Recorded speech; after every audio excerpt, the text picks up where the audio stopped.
Sir আপনাৰ সমষ্টিত বহুকেইখন পাহাৰ কটা বুলি কেইবাটাও বাতৰি ওলাইছে। আপোনাৰ সমষ্টিত মান্দাকাটা অঞ্চলত উত্তৰ গুৱাহাটী পাহাৰ কাটিছে তো পাহাৰ বন্ধ কৰাব লাগিব।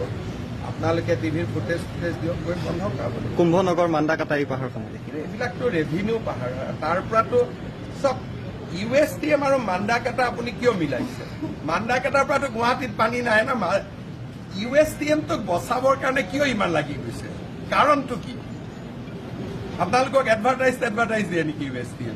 এই বিষয়টো চৰ্চা লাভ কৰিছে। চৰ্চাটো মই গোটেই চৰ্চাটো চাই আছো যে USTMৰ মালিকক বচাবৰ কাৰণে আপোনালোকে লাগে, সেইকাৰণে মান্দাকাটাৰ প্ৰশ্নও কৰিব আপোনাক শিকাই দিছে। লগতে আমচাঙৰ বিষয়টো আছে। মান্দাকাটাৰ বিষয়টোৰ লগত গুৱাহাটীৰ বানপানীৰ কি ইছ্যু আছে? মান্দাকাটাৰ পৰা গুৱাহাটীত পানী আহিলেতো ব্ৰহ্মপুত্ৰ পাৰ হৈ আহিব লাগিব।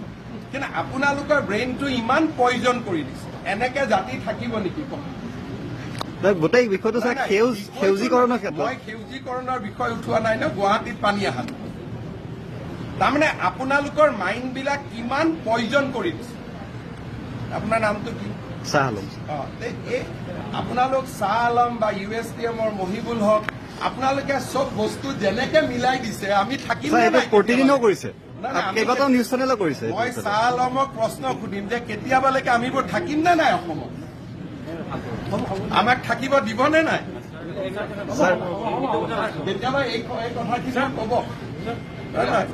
কেতিয়াবালৈকে আমি থাকিব পাৰিম নে নাই সেই বস্তুটো শ্বাহ আলম মহিবুল হকে আমাক বুজাব লাগিব না, হয়নে? আজি কালি আইন আহিব।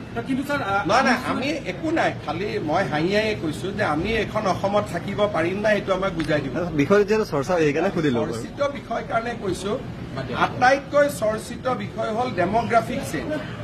গতিকে শ্বাহ আলম মহিবুল হকে হিমন্ত বিশ্ব শৰ্মা ৰামেশ্বৰ তেলীক থাকিব দিব নাই, এইটো কেতিয়াবা ডিছকাছ কৰিলো।